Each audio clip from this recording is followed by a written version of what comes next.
Bismillahirrahmanirrahim. Assalamualaikum warahmatullahi wabarakatuh. Alhamdulillah, alhamdulillahirabbil alamin. Selamat sore, salam sejahtera untuk kita semua. Apa kabar para ayah, bunda, dan remaja hebat semuanya? Semoga menjumpai semua pemirsa setia Kabar Bunda Niken baik yang offline maupun online pada sore hari ini di tempat masing-masing. Alhamdulillah hari ini kita bertemu kembali dalam Kabar Bunda Niken edisi ke-7 yang membahas tentang manajemen diri remaja dan manajemen waktu bagi remaja. Hari ini kita sudah kumpul di sini bersama para narasumber yang luar biasa. Ada Bapak Herman Husdiawan yang sering dipanggil Kak Wawan. Beliau adalah penulis buku bestseller Golden Parenting, kemudian Certified Master NLP, Koordinator Fitrah World Movement NTB, Best Storyteller 2012 di Indonesia, dan tentu saja banyak kegiatan-kegiatan yang memotivasi kita semua yang sudah dilakukan oleh beliau. Sudah hadir juga bersama kita Mbak Kristi Diana, lulusan terbaik dari Stikes Yarsi Mataram, dan juga salah satu pemenang tingkat nasional genre Republik Indonesia mewakili Nusa Tenggara Barat. Di sampingnya Mbak Arsyadila, terima kasih sudah hadir. Masih sekolah ya Mbak Arsyadila, sekolah dari SMA IT Samawa Cendekia yang kemarin baru saja mendapat medali emas ya pada kompetisi siswa nasional oleh Pusprenas. Dan kabarnya Mbak Arsyadila ini sudah ditawarkan kuliah di luar negeri yang dia mau, kemana saja dibiayai oleh pemerintah pusat. Luar biasa. Ya. Nah ini adalah para narasumber kita pada bincang-bincang mengenai manajemen waktu dan manajemen diri pada remaja pada sore hari ini. Sudah bergabung pula bersama kita para peserta yaitu dari tim penggerak PKK Provinsi, tim penggerak PKK Kota Mataram, dengan Zoom ada SMA IT Samawa Cendekia. Selamat sore, apa kabar anak-anakku di Sumbawa? Kemudian di sini juga ada Masjid Jamiul Ihsan dari Lombok Barat, kemudian Majelis Ta'lim As-Sakinah Selaparang, Majelis Ta'lim Raudatul Jannah Lingsar, dari Dewan Anak Lombok Tengah, Forum Anak, dan BKPRI, PRMI, ya, Pemuda dan Remaja Masjid Indonesia. Terima kasih semua untuk kehadirannya pada edisi ke-7 Kabar Bunda Niken, kajian bersama dengan Bunda Niken pada hari ini. Langsung saja kita mungkin akan membahas mengenai manajemen diri remaja ya. Jadi remaja adalah masa di mana kita melihat mereka harus juga belajar banyak hal termasuk bagaimana mengatur diri sendiri. Mengatur diri sendiri ini adalah banyak sekali aspeknya, diantaranya mengatur emosinya ya. Jadi bagaimana agar emosi yang katanya remaja itu emosinya berubah-ubah. Hari ini mereka bisa tiba-tiba marah, ya gampang marah, tersinggung, mungkin istilahnya sensi gitu ya, semacam itu, dan kadang-kadang mereka juga bisa bergembira berlebih-lebihan. Nah, mungkin kira-kira benar nggak itu ya? Nanti kita tanya ke para narasumber kita di hari ini, dan kira-kira menurut mereka seperti apa sih sebenarnya mengelola ya diri sendiri dari sisi emosi seperti itu. Silakan mungkin Kak Wawan, mungkin bisa bahas semua itu. Kita mulai dari Kak Wawan. Terima kasih. Silakan Kak Wawan. Baik, bismillahirrahmanirrahim. Assalamualaikum warahmatullahi wabarakatuh. Alhamdulillah, alhamdulillahirabbil alamin. Allahumma shalli ala sayyidina Muhammad wa ala ali sayyidina Muhammad. Terima kasih Bunda. Tentang manajemen diri. Manajemen diri. Bagaimana memanage diri kita? Bagaimana menguasai diri kita, merajai diri kita. Bukan dirajai oleh diri kita. Bagaimana menguasai diri kita, bukan dikuasai oleh diri kita. Sebagian besar orang dikuasai, bahkan dijajah. Dijajah oleh siapa? Oleh pikirannya, oleh perasaannya, oleh moodnya, oleh perkataannya sendiri. Dijajah oleh lingkungannya. Sehingga apa? Terjadilah galau, gelisah, gegana, galau, gelisah, merana itu terjadi. Sekarang katanya overthinking katanya. Wah, Misalnya itu. gitu ya. Pusing kepala Batman gitu katanya, Bun. Batman ya. Pening semuanya. Kenapa? Karena ketidakmampuan untuk menguasai dirinya, memanage dirinya. Ketika kita ingin belajar memanage diri kita, berdamai dengan diri kita, maka apa yang perlu dilakukan? We need to know ourselves. We need to know ourselves. Kita perlu tahu siapa diri kita. Who we are. Siapa diri kita. Kita, we are from Allah. Kita datang dari Allah. Ada di dunia ini untuk Allah. Dan kembali kepada Allah. Inna lillahi wa inna ilaihi rajiun. Ini bukan hanya untuk kematian ya Bun. Tapi ini sebuah kalimat yang jelas. Men-state bahwa kita ini, we are from the God. Kita dari Allah. Kemudian di dunia ini bukan buat hahaha. Bukan buat galau, pusing, merana. Itu bukan tujuan manusia diciptakan. Kita jadi khalifah. Kita jadi khalifah itu apa ciri-cirinya? Khalifah itu ciri-cirinya di muka bumi ini aktifme. Apa itu aktifme? Melayani, memuliakan, mencintai, mendoakan, mendengarkan. Lalu khalifah itu menguasai dirinya, menghandle dirinya, berdamai dengan dirinya, aktifme. Bukan dikit-dikit dikuasai sama dirinya. Bukan pasif di. Pasif di itu maksudnya dikit-dikit ada sesuatu baper, dikit-dikit live group, dikit-dikit ngambek. Ini ciri-ciri korban. Saya ulangi, ini ciri-ciri korban. Pasif di, misalnya ada ibu-ibu yang bilang begini sama suaminya, kamu mengertiin aku dong ayah. Itu berarti ini, ibu ini sedang jadi korban. Kalau ada remaja misalnya yang, mama ngertiin kakak dong, ngerti. Justru sebagai seorang khalifah, maka kita yang mengerti. Belajar, remaja juga belajar mengerti ayahnya. Makanya kalau mau berubah, perlu punya ilmu. Perlu punya niat untuk berubah, perlu ilmu. Lalu kita di dunia ini untuk aktif menjadi khalifah dan jadi hamba melayani.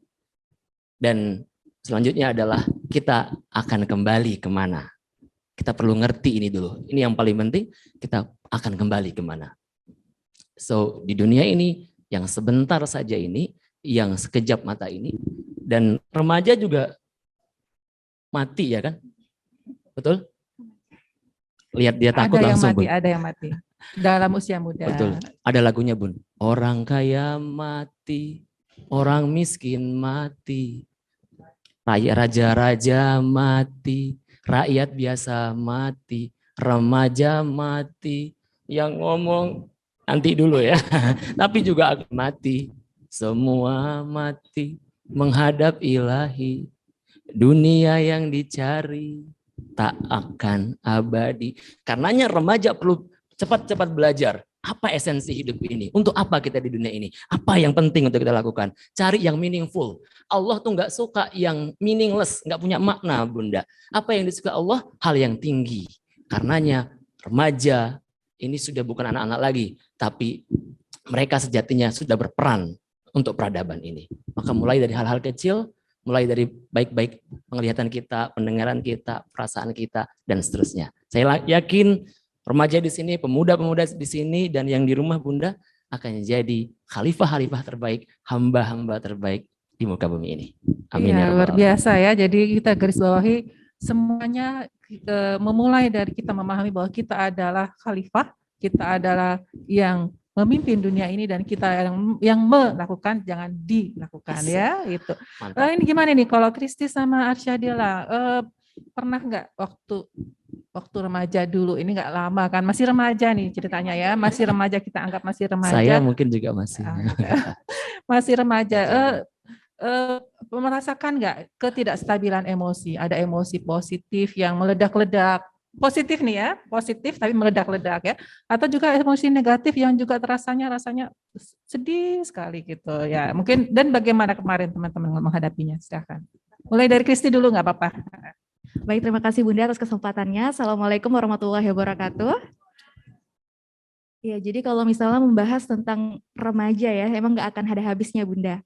Karena memanage diri pada remaja, kita dari awal dulu Bunda, memanage diri itu adalah sebenarnya pada remaja khususnya adalah bagaimana kita proses pengendalian atau perencanaan dalam diri remaja itu sendiri. Jadi benar kata Kak Wawan, remaja itu perlu untuk mengenal dirinya sendiri. Nah, namun tantangannya memang Bunda untuk remaja itu adalah sekarang remaja itu kan memang sekarang itu bukan sekarang aja Bunda, tapi remaja itu memang masih dalam kondisi sering labil, emosi yang suka mood swing atau misalnya cepet tiba-tiba lagi happy nih, tiba-tiba lagi sedih kayak gitu.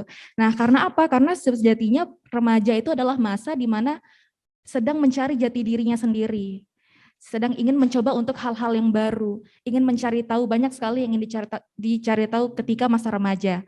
Nah, untuk itu memang untuk emosi sendiri tidak heran kenapa remaja itu sering tiba-tiba ada yang punya, kan kalau emosi itu ada emosi positif dan juga negatif. Nah, pada diri kita sendiri itu sebenarnya kita memiliki coping yang bagaimana coping efektif dan inefektif. Jadi ketika kita menghadapi suatu masalah, ketika remaja itu bisa menghadapi dengan baik, maka dia itu berarti yang bekerja itu adalah coping efektifnya. Nah, lalu kalau misalnya dia menghadapi masalah itu dengan membuat dia stres, membuat dia malah semakin terpuruk, semakin misalnya menarik diri dari lingkungan, itu berarti dia lebih dominan coping inefektifnya, Bunda. Nah, kita di remaja itu memang mau nggak mau memang kita akan mengalami fase itu, Bunda, fase emosi di mana emosi kita belum stabil. Tapi bagaimana cara kita bisa melewati itu dengan cara itu akan ada ininya, akan ada fasenya yang akan kita lewati. Dan salah satunya adalah bagaimana kita belajar untuk memanage diri kita sendiri. Memanage diri itu awalnya dari memanage waktu, Bunda. Jadi bagaimana kita belajar untuk mengenal diri kita sendiri, belajar untuk disiplin pada diri kita sendiri, itu dapat mengurangi yang tadinya itu, yang awalnya kita mungkin emosinya masih labil, emosinya masih sering naik turun, sering marah, sering sedih, itu bisa dilewati dengan kita semakin mengenal diri kita sendiri dan semakin tahu apa sih sebenarnya yang ingin saya capai atau saya ingin gapai, Bunda. Iya, terima kasih ya Kristi ya. Dan Arsyadila punya pendapat sendiri. Masih di sekolah ya, masih sering ketemu teman-teman dan aktif di PR. Mungkin banyak kasus teman-teman yang bisa diceritain di sini tentang emosi negatif deh. Mungkin saya tanya ya, apa sih gimana ya emosi negatif yang terjadi di sekolah itu seperti apa? Iya Bunda, terima kasih kesempatannya.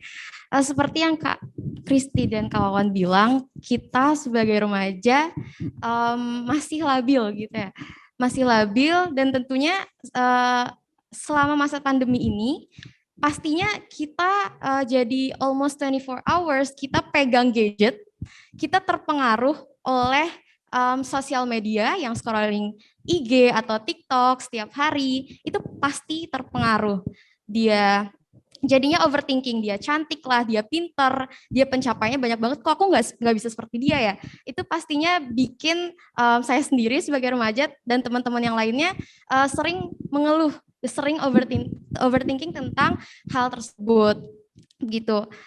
Apalagi yang saat ini mungkin sudah mempunyai pacar atau seperti itu, yang baru diputusin atau apa, biasanya berpengaruh dalam belajar mereka. Oleh karena itu, itulah pentingnya kenapa manajemen waktu itu sangat penting bagi kita, terutama para remaja. Bagaimana kita mengatur waktu, kita mengutamakan hal-hal yang mana yang termasuk prioritas dan yang tidak. Seperti itu. Ya, terima kasih ya. Ini kawan, kembali ke kawan ya. Mungkin kawan punya anak, sudah punya anak ya sekarang? Ada ya, alhamdulillah. Alhamdulillah. Jadi sebagai pengalaman sebagai orang tua. Jadi kadang-kadang kita sekarang kita misalnya sebagai orang tua, sebagai pengasuh dari anak remaja.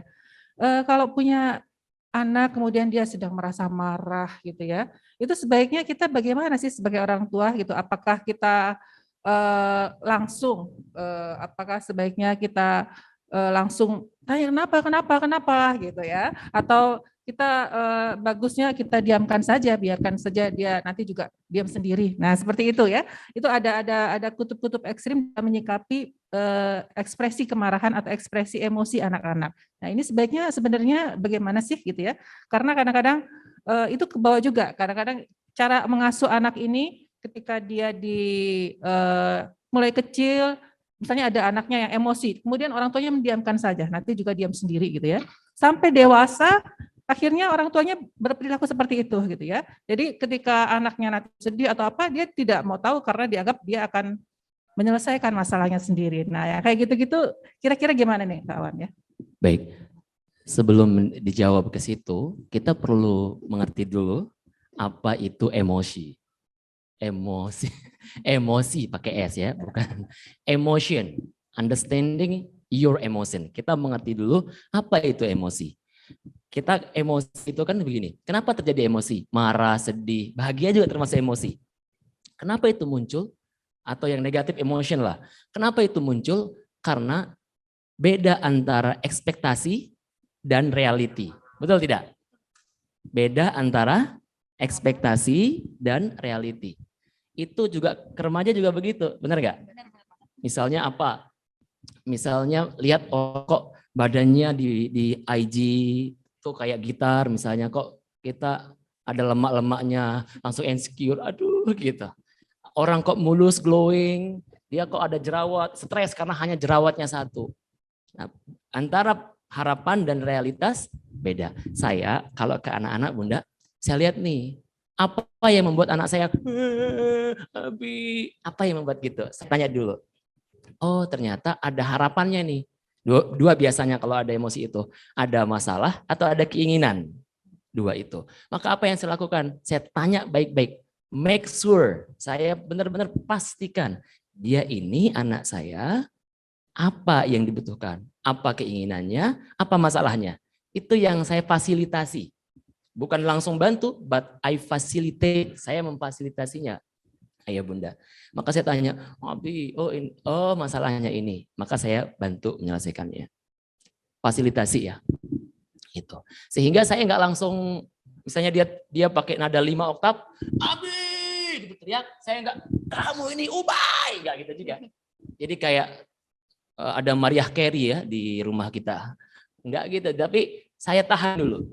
Jadi kalau ada emosi begitu, apa yang perlu dilakukan? Jeda sejenak, pastikan dulu ini apa penyebabnya. Jeda dulu. Kalau udah tahu, oh ini. Karena emotion is just emotion. Apa Bapak Ibu? Emotion is just emotion. Emosi hanya emosi ya. Dia hanya emosi. Dia bukan masalah utamanya. Masalah utamanya adalah yang lain di bawah itu. Misalnya ibu-ibu tiba-tiba diam nih Bu. Sebenarnya bukan masalahnya diam ini. Mungkin lagi tengah bulan misalnya. Betul ya, betul. Manggut-manggut ya. Remaja misalnya lagi baper nih. Diam atau ngamuk. Bukan ngamuknya ini. Ini hanya gejala aja. Isyarat-isyarat aja. Nah, ada masalah lain yang sebenarnya di sana. Nah, itu yang perlu kita coping. Kita perlu sikapi dengan baik. Ya, kalau untuk remaja, kira-kira kalau remaja ya sedang ada masalah seperti itu gitu ya, itu efektif nggak kalau orang tua memberikan perhatian? Senangnya gimana ya? Orang tua memberikan perhatian, langsung menyelesaikan masalah gitu, atau dicuekin dulu nggak apa-apa sih gitu ya? Kita coba menyelesaikan sendiri. Sebenarnya kalau buat remaja seperti apa rasanya? Baik Bunda, kalau dari remaja itu sendiri sebenarnya cara untuk mengendalikan emosi sendiri itu ada banyak sekali cara Bunda. Nah memang yang pertama itu adalah kalau bisa dari pola pengasuhan orang tua itu juga salah satu berpengaruh sekali. Jadi remaja yang dekat dengan orang tuanya sama remaja yang agak canggung ketika berbicara dengan orang tuanya, cara dia mengendalikan emosi itu berbeda Bunda. Jadi ketika dia dekat dengan orang tuanya, ketika ada masalah dia akan langsung menyampaikan itu sendiri. Dia menganggap orang tuanya itu bukan hanya sebagai orang tua, namun bisa sebagai sahabat, teman curhatnya. Nah, kalau misalnya anak nggak dekat sama orang tuanya, ketika dia memiliki masalah atau memiliki emosi yang dia pengen cerita, tapi dia canggung buat cerita sama orang tuanya karena tidak dekat, maka jalan satu-satunya adalah dia mencari pelampiasan itu di tempat lain. Nah, jadi kalau dari Kristi sendiri, alhamdulillah kalau dari orang tua itu berpengaruh sekali dalam untuk Kristi selama ini mengontrol emosi. Jadi ketika ada masalah atau apa, Kristi selalu cerita sama papa, sama mama, bahkan sama kakak-kakak. Jadi sebelum Kristi cerita sama teman-teman atau misalnya sama sahabat, yang terutama itu yang tahu itu adalah keluarga. Jadi ada keluarga itu adalah tempat kita pulang, tempat kita kemanapun kita pergi, kita balik ke keluarga. Nah, cara lainnya juga Bunda bisa seperti kita melakukan kegiatan yang produktif. Karena remaja semakin banyak kegiatan produktifnya akan semakin sedikit atau meminimalisir kejadian emosi itu membeludak atau negatif. Jadi Kristi kadang kalau misalnya lagi sedih nih Bunda, misalnya dapat nilai jelek nih atau misalnya apa, selain misalnya nangis, Kristi langsung kayak mengalihkan hal itu dengan berkegiatan. Tapi nangis dulu ya. Nangis dulu sih. Kadang nangis dulu, misalnya nangis dulu, habis air mata udah capek, baru kita langsung udah waktunya kita move on, kita lakukan kegiatan yang lain, misalnya kayak olahraga atau misalnya kumpul deh sekali-sekali nonton sama teman. Jadi kayak buat untuk healing juga, jadi buat untuk merefreshkan pikiran kita yang sedang mumet-mumetnya. Jadi ini satu tips ya buat remaja kalau sedang mengalami masa-masa sulit, bisa mencoba menyampaikan ke keluarga dulu ya, tapi buat yang dekat dengan keluarga, yang kira-kira bisa diajak bicara, ataupun dengan sahabat ya, dan jangan lupa untuk nggak apa-apa, rilis emosi itu penting, tapi setelah itu kita sibuk lakukan lagi tugas-tugas selanjutnya. Begitu juga ya Arsyadila ya, sepertinya ya. Ya. Mungkin ini ya, jadi kita tadi sudah bahas beberapa hal mengenai pentingnya pengelolaan diri, pengelolaan emosi, pengelolaan pikiran, agar remaja-remaja bisa menggunakan waktu mereka dengan baik untuk hal-hal yang produktif ya. Nah, kita mungkin masuk ke tentang waktu ya, tentang manajemen waktu ya, tentang betapa penting dan berharganya waktu ya, karena kita ini sebagai manusia sebenarnya sejatinya hanya diberikan satu waktu, yaitu saat ini, detik ini ya. Yang kemarin sudah lewat, yang besok belum tentu kita dapat ya. Jadi memang waktu itu tidak bisa diulang dan tidak bisa dibeli dengan uang berapapun. Ya, itu penting sekali. Sementara paradoks kalinya ya, remaja itu menganggap waktu itu sebagai unlimited goods gitu ya. Jadi barang yang ya Mas, yang banyak sekali berlimpah-limpah kita ini diberikan waktu ya. Kemudian kita ini masih muda gitu ya, saatnya untuk mencoba berbagai hal dalam hidup. Ya, betul nggak tuh? Katanya betul ya seperti itu ya. Jadi hidup cuma sekali ya. Kemudian kita harus mengetahui banyak hal gitu ya. Itu di satu sisi betul, tapi di sisi lain gimana nih sebenarnya kita menempatkan ya perspektif yang benar mengenai waktu bagi remaja. Kira-kira gimana nih kawan? Kawan dulu. Iya, the meaning you give, the life you live. Bagaimana engkau memberikan makna pada hidupmu, itulah hidupmu sendiri. Jadi bagaimana kita memaknai waktu, misalnya ya ini waktu kayak tadi remaja bilang waktu adalah unlimited goods. Pokoknya ini banyak banget ya, dia bisa mager dari pagi, rebahan, slow, muda foya-foya, kemudian tua kaya raya, mati masuk surga. Ini kan kayak hello gitu. Nah, itu yang terjadi akhirnya. Makanya kita ini berpedoman pada apa sebetulnya? Makna-makna hidup kita ini, kita mengacu pada apa? Apakah nafsu kita, pikiran kita sendiri, atau ada referensi terbesar kita? Kalau umat muslim tentu Al-Quran. Waktu wal asr. Sungguh manusia rugi.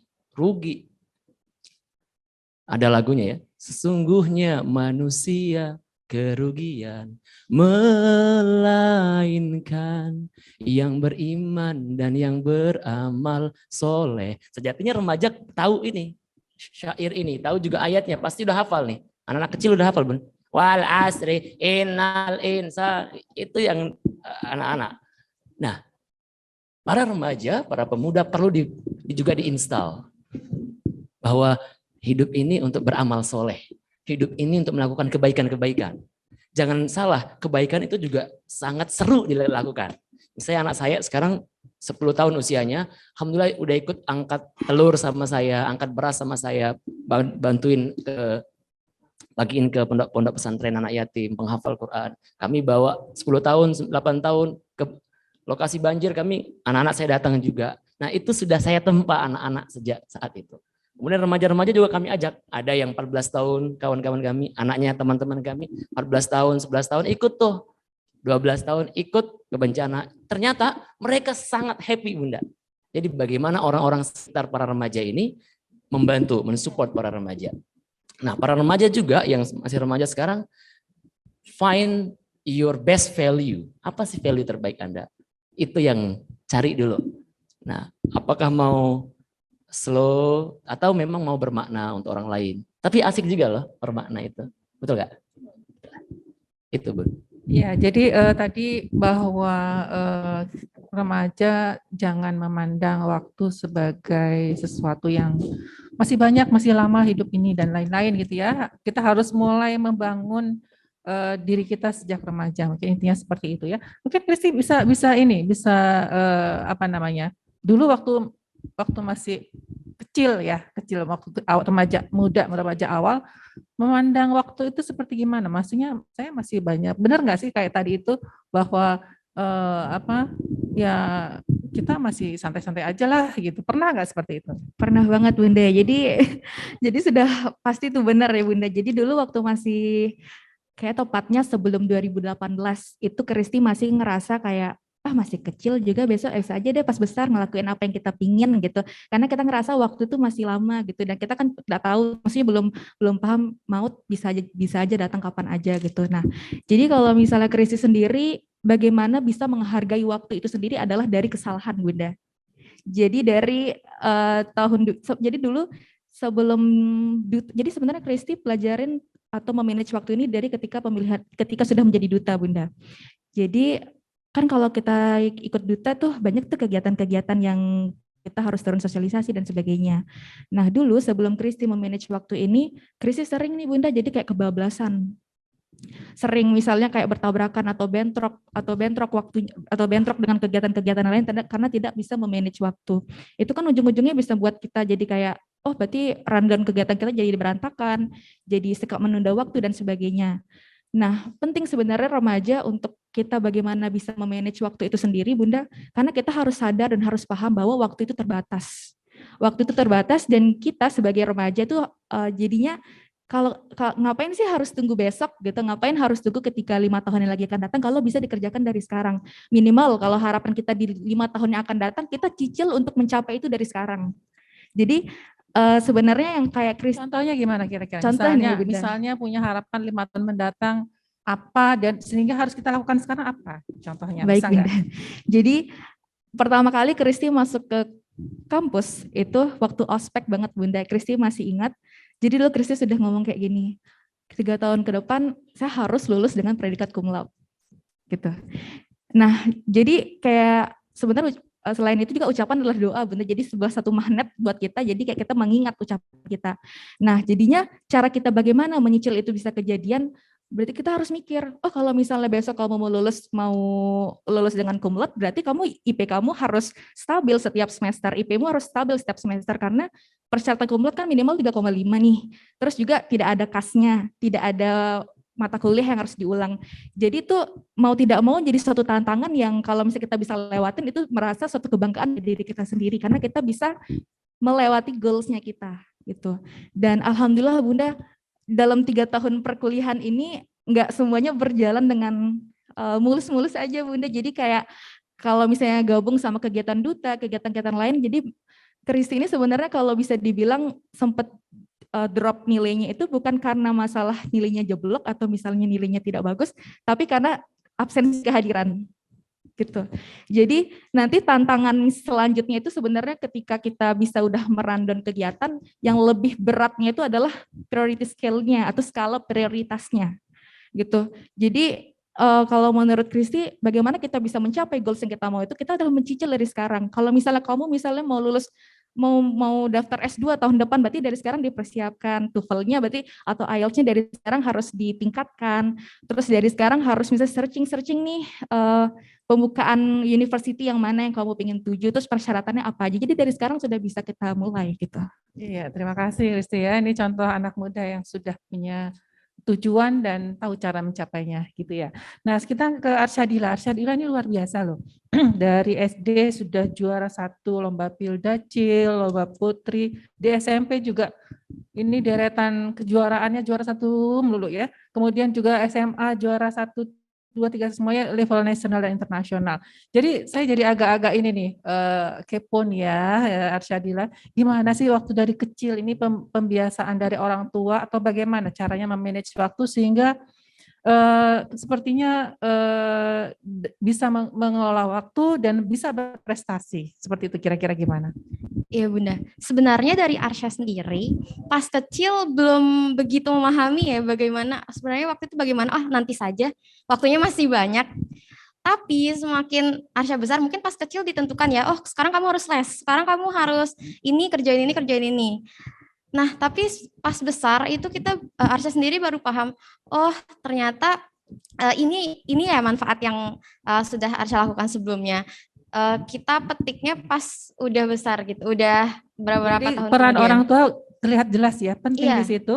Ketika kecil orang tua mengatur agenda kita, jadwal kita dengan hal-hal yang positif, itu baru terasa ketika kita sudah remaja mungkin baru oh iya ya ternyata gitu ya.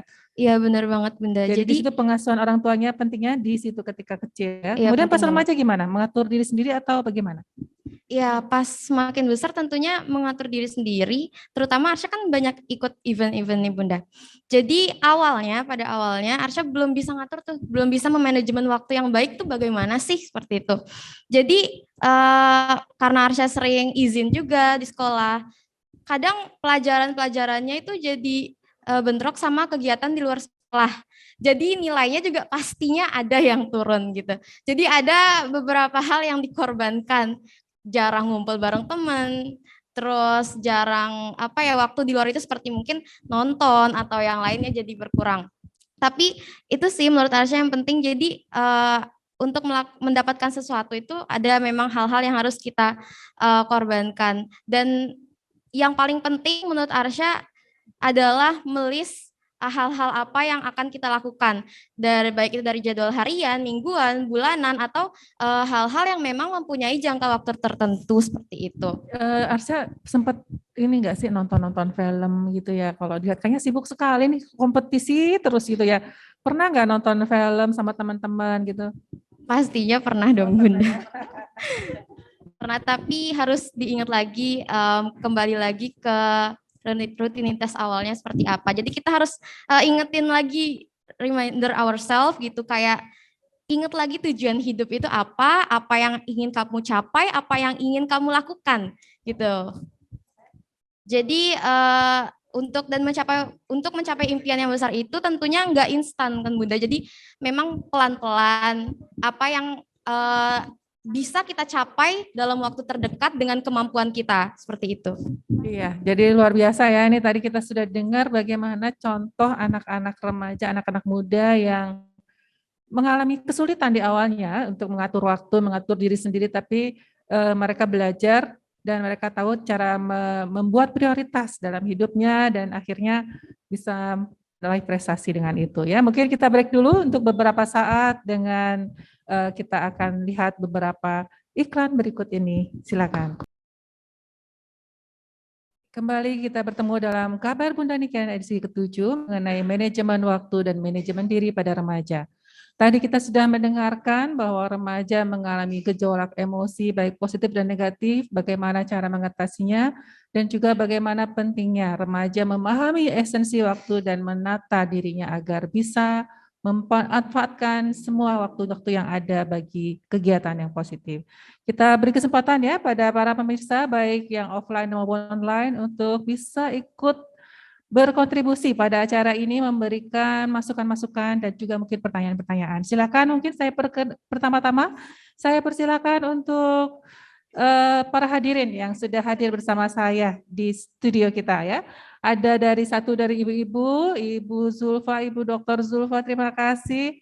Kemudian Mas ya, ada yang sudah mengangkat tangan dan satu yang di depan yang berbaju coklat. Mungkin kita berikan kesempatan pada 3 penanya untuk bisa memberikan pertanyaannya ataupun masukan-masukannya. Silakan. Terima kasih. Assalamualaikum warahmatullahi wabarakatuh. Waalaikumsalam warahmatullahi wabarakatuh. Ya.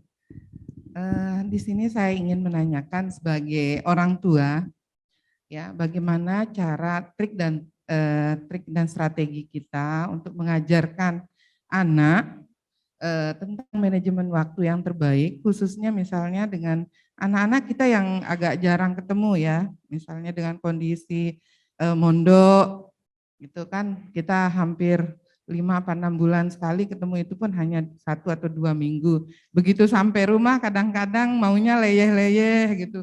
Udah capek mama di pondok gitu, maunya kita leyeh-leyeh lah di rumah, santai dan lain sebagainya. Kadang-kadang itu kondisi yang sering kita hadapi, akhirnya mau dengan HP, mau dengan TV, seperti itu. Mungkin itu pertanyaan saya. Terima kasih. Assalamualaikum warahmatullahi wabarakatuh. Waalaikumsalam warahmatullahi wabarakatuh. Ya, terima kasih ya. Ini satu pertanyaan. Kemudian kita kumpulkan pertanyaan nomor 2. Silakan sebutkan nama dan asalnya. Baik, terima kasih. Sebelumnya, perkenalkan saya Bagus Febriono dari Pondok Pesantren Nurul Haramain. Di sini saya selaku salah satu pengurus, ya, dan saat ini juga masih menjadi mahasiswa di Jogja. Saya ingin menanyakan kepada Bunda dan para pemateri kita mengatasi kenakalan remaja, ya, yang mungkin itu suatu hal yang lumrah mungkin bagi kita ya, bagi anak-anak yang berumur 13 sampai 18 tahun seperti itu. Pasti akan mengalami masa-masa labil seperti itu. Nah, bagaimana di sini menanggapi konflik emosi yang ada pada diri mereka, karena kita tidak ini ya, biasa di pondok pesantren itu kan kita pisah mana putra dan putri. Biasa pengurusnya pun kebanyakan ada istilahnya BK, kalau dalam pesantren istilahnya riayah. Nah, itu biasa yang mengurusi juga, kalau putra yang mengurusi para ustadznya, kalau putri para ustadzahnya. Artinya ketika seorang santri atau santri putra itu mengalami masalah emosi pada dirinya, terkadang dia membutuhkan jawaban dari perspektif ibunya atau keibuan. Nah, itu yang belum kita mungkin kita belum punya di beberapa pondok pesantren ya. Artinya BK atau di pesantren putra itu yang memang ada istilahnya pengurus yang mengurusi masalah emosi tadi dari sisi perspektif perempuannya seperti itu. Nah, dan itu yang pertama. Dan yang kedua, bagaimana tanggapan dari para pembicara maupun Bunda Nika nantinya terkait di lembaga pendidikan ya, khususnya di sekolah-sekolah umum seperti itu. Karena beberapa kali saya mengadakan penelitian bahwa terkadang anak itu ingin menyampaikan emosinya, ingin berekspresikan emosinya, takut kepada guru BK-nya. Ya, karena guru BK dalam tanda kutip sudah dipandang menyeramkan lah dan seterusnya seperti itu. Nah, sehingga mungkin ini yang hasil dari penelitian saya yang menyimpulkan bahwa anak itu kenakalan anak itu semakin tidak terkontrol, akhirnya meningkat di beberapa kasus yang sudah saya teliti tersebut. Nah, mungkin itu yang bisa saya sampaikan. Mohon tanggapannya. Terima kasih. Assalamualaikum warahmatullahi wabarakatuh. Waalaikumsalam warahmatullahi wabarakatuh. Mohon maaf, Pak Ustadz siapa namanya? Saya Bagus. Bagus, iya. Terima kasih, Pak. Satu lagi, kita ke depan. Di sini Mas Iwo, di depan ya.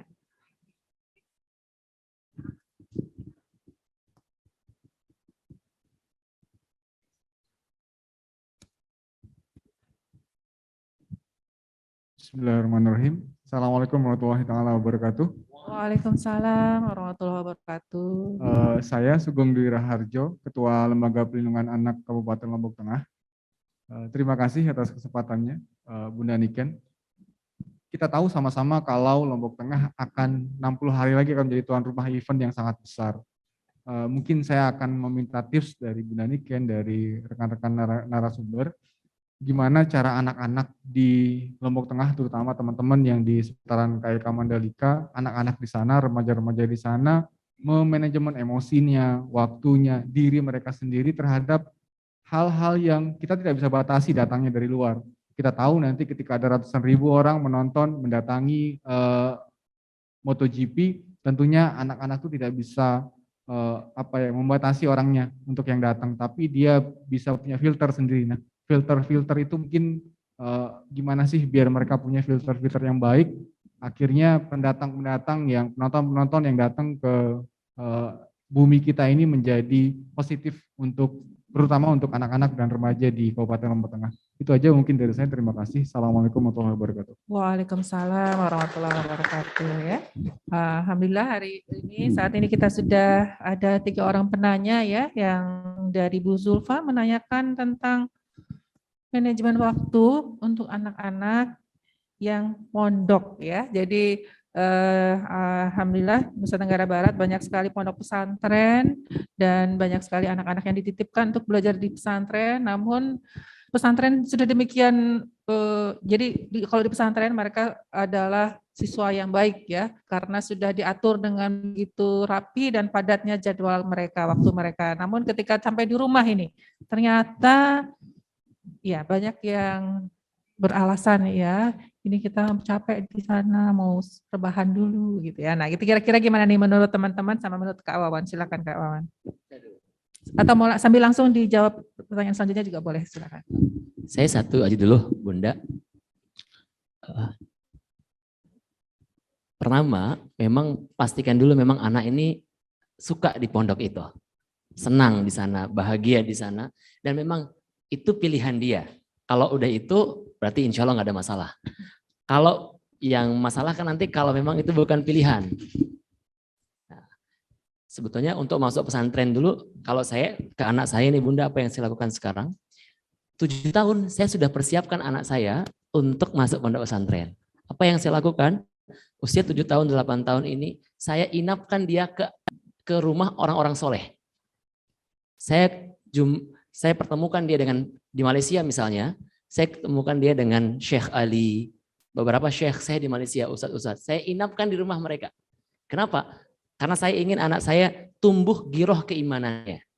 Nah, itu persiapan masuk pondok pesantren. Jadi udah usia 7 tahun, saya udah sebagai orang tua, saya prepare dulu. Nah, saya nggak tahu apakah sudah atau belum. 7, 8, sampai sekarang ini nginep di rumah Quran, kadang-kadang kita ke pondok pesantren, ke Diaul Fikri, bahkan sering saya ajak ke pondok pesantren, melihat suasana, melihat atmosfer kesolehan. Itu yang saya lakukan dulu ke anak-anak. Jadi sehingga nanti saya liatin juga di YouTube, kita bareng nonton gontor kayak gimana, serunya memana, yang seru-seru itu kita tontonkan di sana. Dan dia, aku mau dari sekarang tuh udah mau siap mondok. Itu yang kami lakukan. Kemudian memang pilihkan pondok yang terbaik. Mungkin itu sudah ya. Pilihkan pondok yang terbaik. Kemudian pastikan memang pondoknya ini kita memondokkan anak itu bukan kayak mau laundry. Anterin cucian kotor, kemudian masuk pondok pesantren, diambil bersih. Nah, enggak gitu. Tapi memang ini karena cinta. Mondok itu untuk ditempa. Anak-anak untuk mondok itu sebenarnya tugas pondok adalah menempa anak jadi ulama, jadi orang-orang soleh. Jadi orang-orang tangguh itu. Karenanya sebelum itu perlu ditempa dulu anak-anak kita. 7 tahun, 8 tahun, sampai 10 tahun itu ditempa.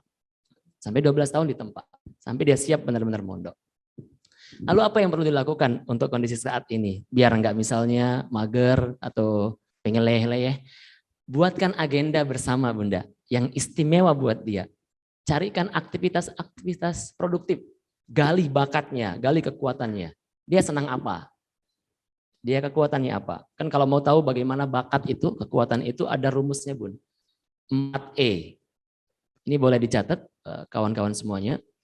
4E. Pertama, anak itu enjoy, senang melakukannya. Misalnya senang nulis, senang mikir, senang ngomong. Suruh dia public speaking. Di saat libur pondok itu suruh public speaking. Suruh ajak kemana? Ajak ke Mbak Asti. Dikumpulkan dengan orang-orang yang senang public speaking. Kan kalau zaman sekarang tuh ada remaja yang ngomong terus apa kata orang tuanya atau anak-anak misalnya, kamu ngomong terus. Padahal bakatnya ngomong. Mama Dedeh itu nggak mungkin nggak cerewet masa kecilnya. Ustaz Abdul Somad itu kan senang bicara. Siapa tahu itu bakatnya. Atau ada yang bakat diam. Diam, tapi dia berpikir. Dia kekuatannya berpikirnya. dia menganalisa sesuatu dan seterusnya. Pertama, pastikan dia enjoy. Suka lari, suka sepedahan, suka apa itu kali. Kedua, enjoy easy, dia mudah melakukannya. Mudah banget bagi dia. Kalau bagi saya matematika itu stressful. Mungkin kalau Arsya doyan, mana lagi. Dikasih soal 10, Bu, 20 aja. Nah, itu kalau beliau. Kalau saya, matematika, tar dulu, pingsan dulu. Pertama, enjoy, easy, excellent. Anak-anak kita ini excellent melakukannya. Ada orang tua itu yang anaknya itu suka bongkar-bongkar motor. Suka bongkar motor. Pasangnya bisa nggak? Bisa juga masang. Tapi orang tuanya bilang begini, jangan, saya nggak suka kamu begini. Saya nggak suka kamu main otomotif kayak gini. Nggak suka. Mama pokoknya mau kamu jadi ini. Pokoknya. Wah, mamanya bilang apa? Pokoknya. Ikutan dong, ibu-ibu, bapak-bapak. 1, 2, 3. Pokoknya. Ini kalem banget ya audiens kita. Yang di masjid boleh? Pokoknya. Kamu harus jadi ini. Nggak bisa. Orang tua itu sejatinya jadi tukang kebun, bukan tukang kayu untuk anaknya. Kalau tukang kayu itu kan kamu jadi meja, kamu jadi kursi, kamu jadi pintu. Orang tua tukang kebun. Apa itu? Menumbuhkan bunga-bunga. Menumbuhkan pohon-pohon. Pohon mangga jadi pohon mangga, pohon durian jadi pohon durian, pohon apel jadi pohon apel, dan seterusnya. Melati jadi melati. Nggak bisa diubah-ubah. Enjoy, easy, excellent, dan earn. Pastikan juga manfaat. Earn itu manfaat atau menghasilkan. Nah, anak saya sekarang ada yang suka bercerita. Saya ajak Bun bercerita. Anak saya suka berpetualang. Ajak berpetualang. Ajak ketemu banyak orang. Dan seterusnya. Itu jawaban untuk Bunda. Mudah-mudahan manfaat. Tepuk tangan untuk penanyanya, boleh? Lanjut dulu. Yang mungkin mau nambahin adik-adik. Yang baik ini. Ya, tadi satu pertanyaan ya sudah dijawab oleh Kak Wawan. Selanjutnya mungkin kalau teman-teman ini ada Arsyadila dan Kristi bisa juga membantu untuk teman-teman pertanyaan nomor 2 atau nomor 3 ya, sekalian silakan. Mungkin Arsyadila dulu yang punya pengalaman bersibuk-sibuk ria gitu ya, untuk teman-teman anak-anak di daerah Lombok Tengah yang sebentar lagi akan kedatangan tamu banyak gitu ya, bagaimana supaya mereka enggak terpengaruh ya, dan mereka tetap bisa ya, di satu sisi mereka bisa melihat ini sebagai sebuah potensi, tapi juga tidak membuat mereka terpengaruh pada efek-efek negatifnya. Silakan Arsyadila, mungkin ya ada ide-ide gitu buat teman-teman. Mungkin Arsya bahas dari POV remajanya ya Bunda. Pasti kita sebagai remaja itu sering banget atau mudah banget terpengaruh sama hal luar. Dari Arsya sendiri sih, itulah pentingnya kita tahu, penting banget buat tahu diri sendiri, dan kita harus terus berusaha untuk melakukan hal-hal yang positif. Mungkin yang awalnya yang awalnya sudah banyak tugas, sudah banyak melakukan hal yang mungkin mereka anggap penting, sekalinya ada waktu luang, itu mereka anggap ya udahlah sekarang mau leha-leha aja, mau enjoy aja, tapi enjoy-nya itu malah ke hal yang tanpa kita sadari itu negatif. Jadi kita harus sadar, kita harus ingat lagi, dan kita harus tahu, kita harus list apa aja hal positif yang mungkin bisa kita lakukan.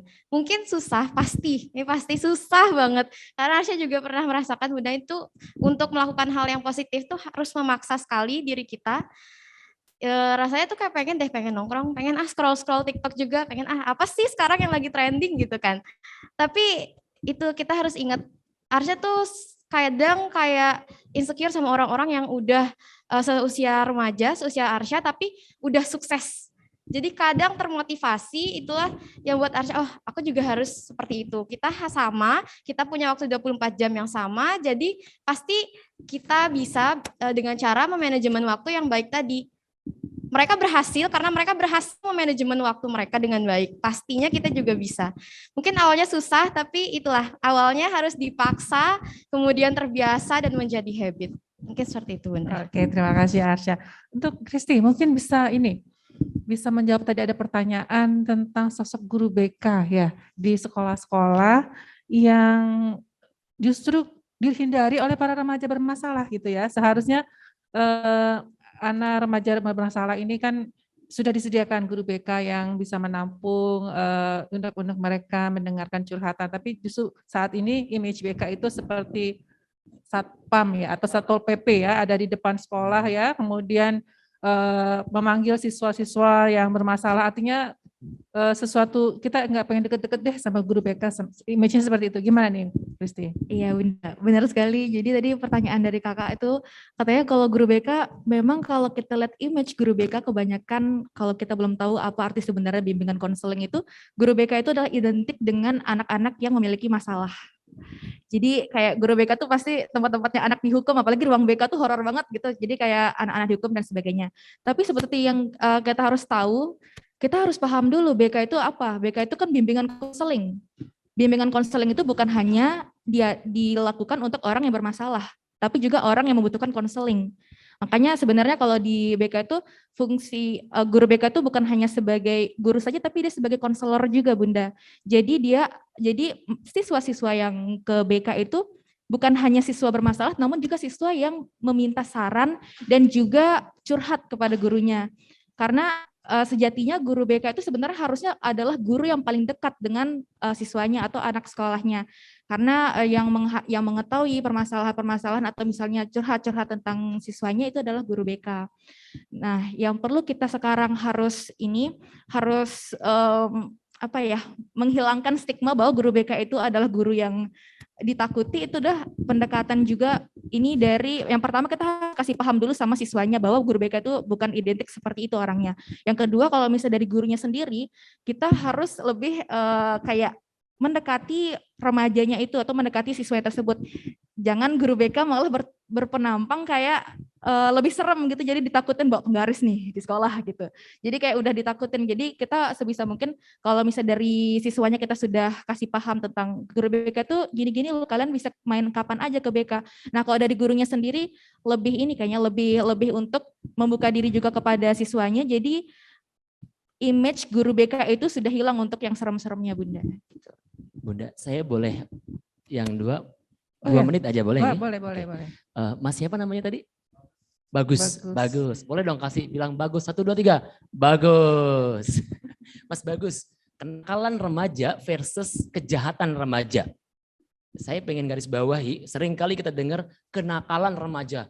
Terus orang-orang bilang begini, maklum, namanya juga remaja. Masih kanak. Betul Bu? Kita memaklumkan ini bahaya sekali. Ini akan terus terjadi.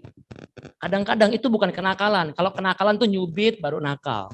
Betul? Senggol dikit baru itu nakal. Ini sudah pemerkosa, maling, narkoba itu bukan kenakalan, that's kejahatan. Tapi seringkali framingnya adalah kenakalan. Itu nggak bisa dibilang kenakalan. Nah ini istilah-istilah kita ini juga pelan-pelan perlu kita tempatkan ke yang lebih sejati gitu. Oh ini bukan kenakalan, ini kejahatan. Itu dulu.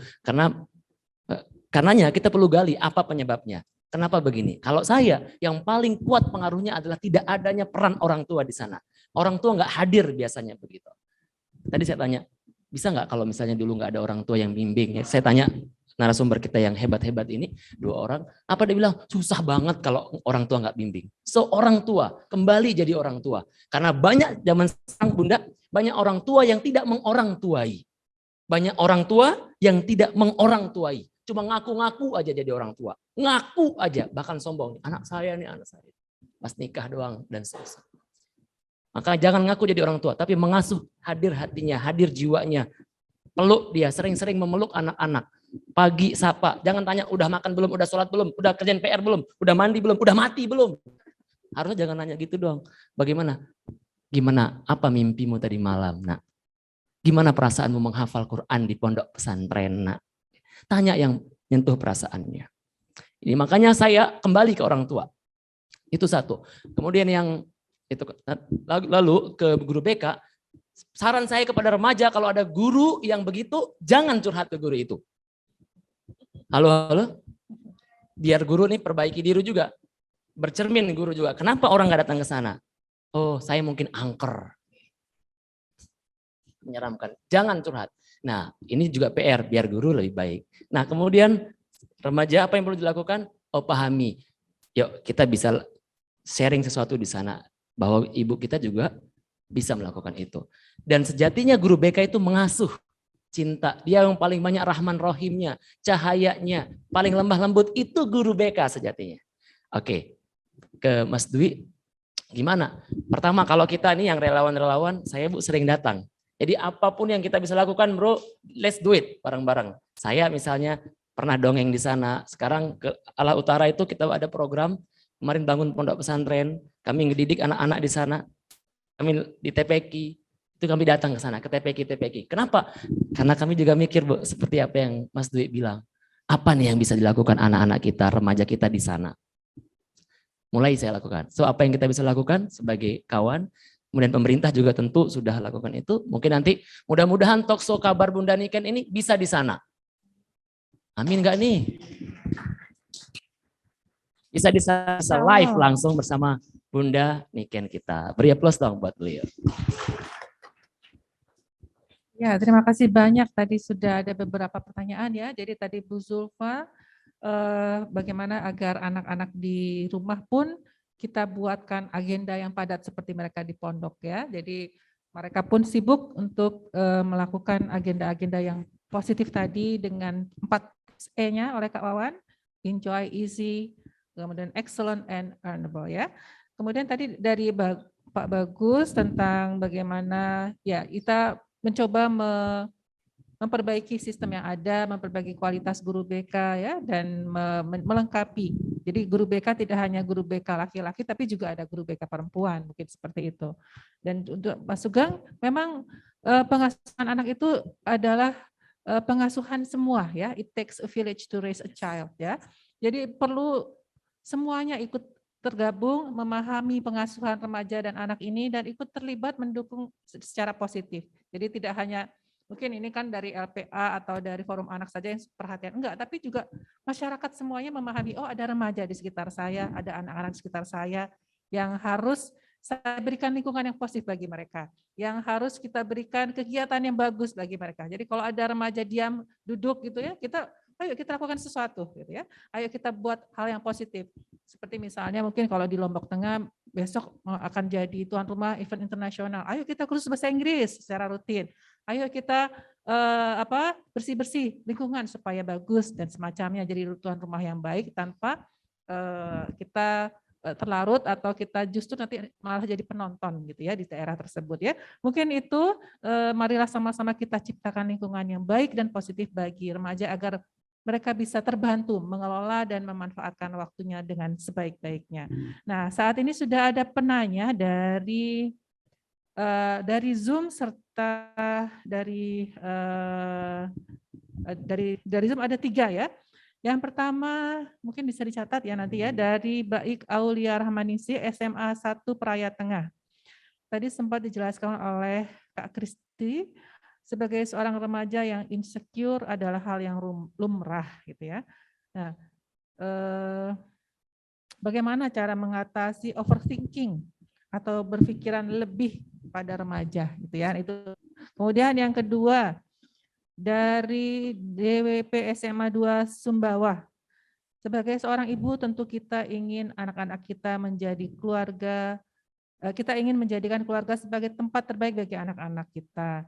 Bagaimana kiat membangun komunikasi yang baik antara anak dan orang tua agar mereka tidak mencari teman curhat yang lain ketika menemukan masalah.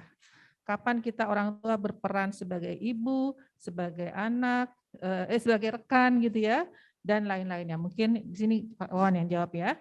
Kemudian satu lagi dari Sri Sulastri SMA 1 Lape, ada dari Lape ya.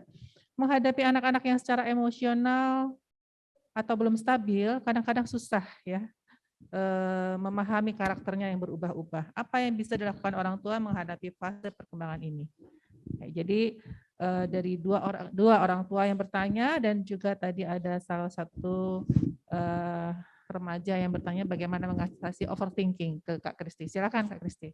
Oke, terima kasih Bunda. Jadi kalau misalnya kita bahas tentang insecure sama overthinking itu selalu berkaitan. Insecure itu apa sih? Insecure itu adalah bagaimana kita tidak percaya diri sama diri kita sendiri dan selalu membandingkan diri kita dengan kelebihan orang lain. Sehingga dengan seperti itu maka akan muncullah overthinking tersebut. Nah, kenapa sih insecure itu bisa terjadi khususnya pada remaja? Seperti tadi yang saya bilang di awal, remaja ini adalah masa bagaimana dia lagi mencari jati dirinya sendiri. Nah, sehingga perlu diterapkan untuk self love itu sendiri untuk pada dirinya. Jadi ketika kita sudah cinta pada diri kita sendiri, rasa insecure dan overthinking itu akan meminimalisir kejadiannya. Jadi makanya ada pepatah yang mengatakan sebelum kita mencintai orang lain, kita harus mencintai diri kita sendiri.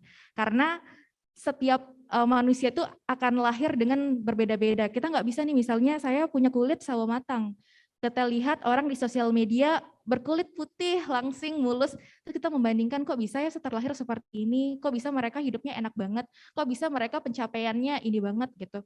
Kita selalu membandingkan kekurangan kita dengan kelebihan orang lain, sehingga itu membuat kita lupa bahwa ternyata kita punya kelebihan yang mereka juga belum tentu punya kelebihan yang seperti kita punya. Jadi bagaimana cara mengatasi insecure dan overthinking itu adalah kita harus menemukan celah untuk kita mengetahui diri kita sendiri sehingga kita bisa cinta pada diri kita sendiri, kita bisa menerima kekurangan kita sendiri.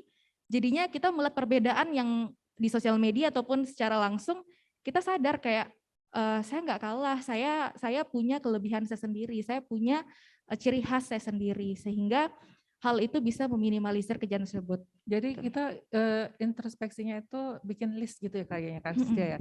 Jadi kelebihan saya 1, 2, 3, 4. Kalau bisa semakin banyak kelebihan yang ditulis semakin bagus ya. Artinya dengan kita melihat oh saya ternyata kelebihan saya banyak juga ya. Ternyata saya nggak oke juga ternyata sebagai pribadi gitu. Jadi itu mungkin kiat-kiatnya ya. Jadi kita tulis ya kelebihan diri sendiri. Dan itu diapresiasi, disyukuri karena pastinya tidak semua orang memiliki kelebihan sespesial itu seperti yang kita miliki. Mungkin itu ya Kak Kirsi. Betul sekali Bunda.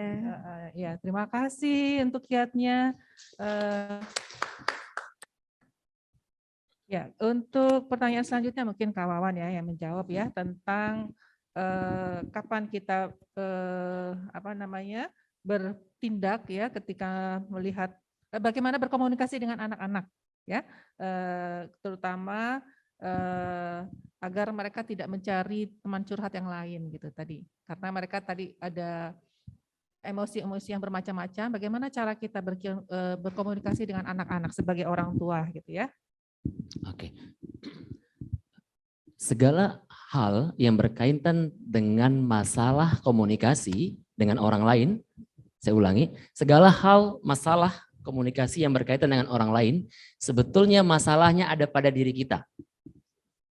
Saya ulangi, segala masalah komunikasi dengan orang lain, sebetulnya masalahnya ada pada diri kita. Jadi bukan orang yang salah, tapi sudah kita yang Yes. salah ya. Ada dalam diri kita. Orang itu sombong sih. Jangan-jangan dirimu juga ada bibit sombong. Jangan-jangan pendapatmu aja dia sombong. Itu kesimpulanmu aja. Orang itu begini.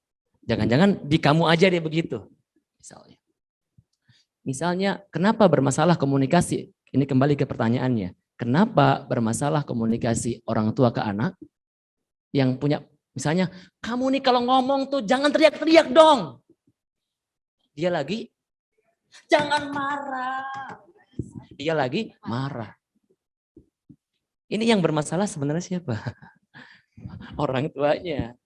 Nah, ini ketawa ini pelaku ya jangan-jangan. Dan itu sering diulang-ulangi oleh orang tua. Makanya seringkali memang masalah komunikasi. Maka ada sebuah kaidah, sebuah research oleh Richard Bandler dan John Grinder yang mengatakan bahwa the meaning of communication is response you get. Arti dari komunikasi adalah respon yang engkau dapatkan dari orang lain. Misalnya anak-anak tuh baik, dekat dengan kita, berarti orang tua sudah bagus komunikasinya. Mau dipeluk, itu berarti dia bagus. Misalnya saya tahu betul Pak Sambirang, saya sering ke sekolah ya beliau ngisi pelatihan bercerita dan lain-lain, itu dekat sekali dengan anak-anaknya, membimbing, mengasah bakatnya, terus begitu. Betul ya? Apa yang terjadi? Senang. Makanya fokus orang tua, kalau mau berkomunikasi yang baik pada anak-anak, fokuslah pada kekuatan anak-anak. Fokus pada apa ibu-ibu? pada kekuatan anak-anak. Lalu kalau bisa mulai sekarang PR-nya ibu-ibu nih yang di sini dan calon-calon bapak-bapak, calon orang tua yang di rumah juga, mulai sekarang pergokilah anak-anak. Saya ulangi, pergoki anak-anak melakukan kebaikan. Kalau dia lakukan kebaikan, misalnya dia cuci piring, Masya Allah, tabarakallah, mantep anak saya ini, top. Jangan pas bisa main game, kamu nih main game doang, apem jari. Wah, mau jadi apa kamu main game terus? Mau jadi apa kamu gini? Itu terus. Nah, bagaimana caranya jadi orang tua komunikasi? Ini perlu 2 hari kalau yang ini ya, jawabannya sebenarnya. Perlu 2 hari. Tapi intinya, kalau mau lebih baik adalah baikkan dulu diri kita. Baikkan dulu komunikasi kita dengan ruang dalam kita, dengan jiwa kita. Dan Anda tidak mungkin bisa membaikkan jiwa Anda sebelum Anda mendekat kepada Sang yang menggenggam, membolak-balikkan jiwa Anda. Ya, super, terima kasih banyak Kak Wawan ya. Jadi ini masukan sekali untuk orang tua ya. Tadi satu tipsnya, temukan anak Anda, pergoki anak Anda Pergoki, ya. sedang berbuat baik. Ya, dan pujilah dia di saat itu. Nah ini ya, ayo kita sekarang sama-sama mengawasi, memantau anak-anak dan begitu ketahuan dia melakukan suatu kebaikan, puji dia. Gitu. Itu adalah satu poin, satu pintu untuk Siap. bisa masuk dan membangun komunikasi yang baik. Terakhir ini ada satu pertanyaan penting nih, kayaknya minta dijawab ya. Dari Lakul Himawan, OSIS SMA 2 Taliwang.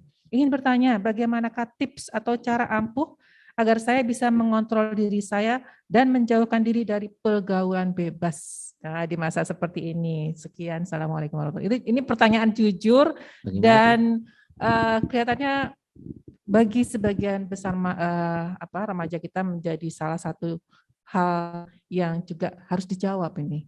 Menjadi masalah ini. Silakan mungkin rekan-rekan remajanya ini mungkin bisa memberikan tips-tips ya untuk silakan Arsha dan Kristi berdua, silakan.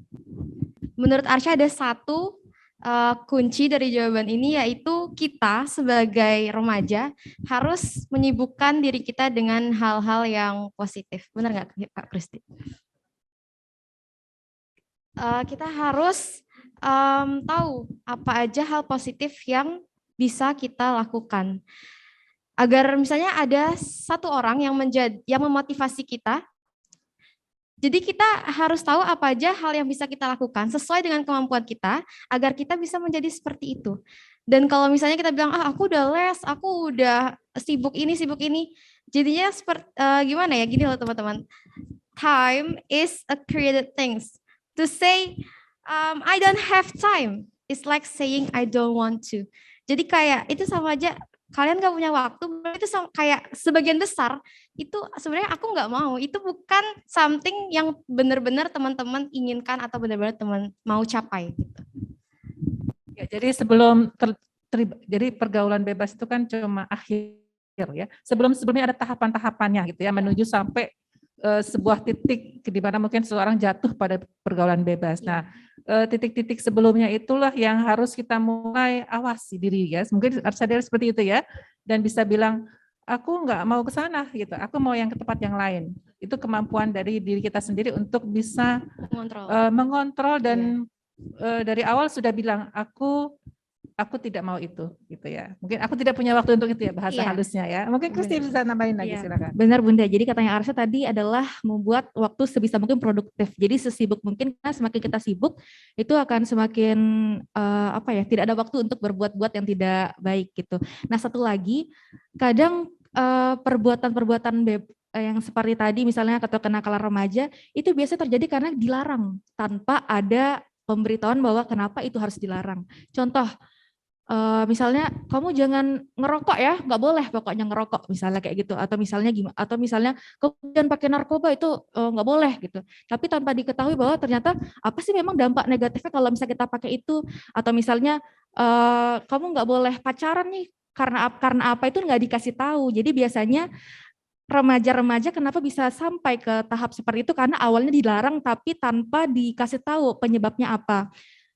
Orang yang remaja dari hasil yang waktu Kristi turun ke lapangan Bunda, orang yang pakai narkoba itu awal mulanya dari rokok. awalnya itu cuma rokok, kemudian lanjut ke miras, baru ke narkoba. Itu awal mulanya dari rokok. Kita sekarang lihat semua orang di sini pada banyak kita lihat orang-orang ngerokok gitu. Jadinya memang kenapa seperti itu? Karena memang ada tahapannya, Bunda. Jadi kalau kita emang dari awal kita dilarang terus tapi tanpa dikasih tahu sebenarnya penyebabnya apa, dia akan semakin mencoba untuk emang kenapa ya nggak diboleh, padahal enak-enak aja temanku coba gitu. Nah, Nggak apa-apa gitu. nggak apa-apa gitu, malah kok kayaknya seru ya pakai itu, kelihatannya lebih keren gitu. Jadinya saat kita melarang itu tidak boleh terjadi, tidak boleh dilakukan, kita harus mengasih tahu apa sih penyebabnya, kenapa sampai itu tidak boleh, kenapa sampai itu dilarang gitu. Ya, jadi bagian dari mengasuh atau mendidik remaja adalah juga memberikan pemahaman ya untuk pelarangan atau alasan mengapa kita mencegah atau tidak menyarankan hal-hal tertentu pada remaja ya. Dan itu adalah bagian dari pengasuhan juga adalah mengawasi mereka, langkah-langkah mereka dari hari ke hari, karena untuk bisa sampai terjun misalnya ke narkoba atau bisa terjun ke pergaulan bebas itu juga ada sesuatu yang pasti sudah terjadi yang tidak dilakukan oleh keluarga ataupun lingkungannya. Mungkin itu ya kawan, mungkin bisa memberikan closing statement ya untuk acara hari ini. Silakan. Ya. Bismillah. Terima kasih banyak Bunda. Tadi saya bisik-bisik lagi sama Mbak Kristi dan Mbak Arsya. Betapa mereka beruntung sekali jadi sosok remaja yang gemilang saat ini, yang hebat saat ini. Dan itu mereka juara ini, juara itu, bisa keluar negeri, melakukan banyak hal. Itu saya sangat yakin peran ayah bundanya yang luar biasa. Orang tuanya yang benar-benar mengorangtuai. Orang tuanya yang benar-benar hadir. Bukan hanya hadir fisiknya, tapi hadir jiwanya. Tapi banyak sekali anak-anak di luar sana yang yatim sosial. Ada bapaknya, ada ibunya, tapi mereka ke Malaysia. Dan saya tahu bagaimana kehidupan orang-orang di Malaysia, TKI kita. Dan lalu siapa yang ngurusin mereka? Siapa yang mengasuh mereka, anak-anak yatim sosial ini? Belum lagi anak-anak yang memang yatim beneran, nggak ada ayah, nggak ada ibunya. Siapa lagi? Siapa kalau bukan kita? Siapa kalau bukan kita? Karenanya saya mulai dari hal-hal kecil Bunda. Sekarang di Leneng, di beberapa titik itu, anak-anak itu saya minta mereka manggil saya ayah. Jadi anak-anak yatim itu panggil saya ayah. Panggil Abi. Kenapa saya pengen jadi ayahnya? Apa yang saya lakukan? Saya tepuk pundaknya Bunda. Kamu hebat nak. Kamu soleh nak. Kamu luar biasa nak. Karena dulu ada guru yang pernah gituin saya. Saya cuma dibilang gini Bun sama guru ini. Pak Irwan namanya. Beliau masih hidup.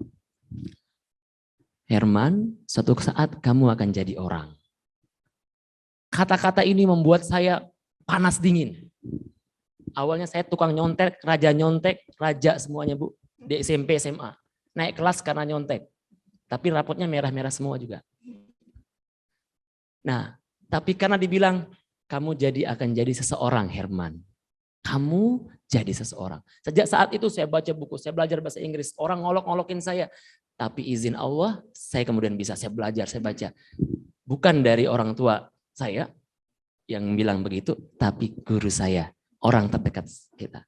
Dan saya yakin setelah ini akan banyak Pak Irwan yang lain yang menepuk pundak anak-anak yatim di luar sana, menepuk pundak para remaja, para pemuda di luar sana. Siapa itu?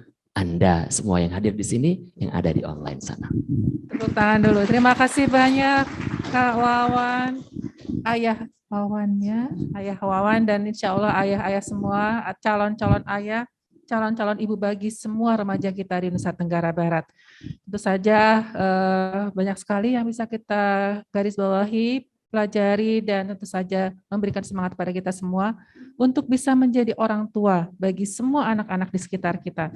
Jangan tunggu ada anak menjadi buruk karena tidak ada yang memperhatikan dan menyayangi mereka, tapi kita bisa mulai menjadi orang yang memperhatikan dan menyayangi mereka mulai dari hari ini, mulai dari besok, bersama-sama semuanya dan membentuk lingkungan yang positif bagi mereka.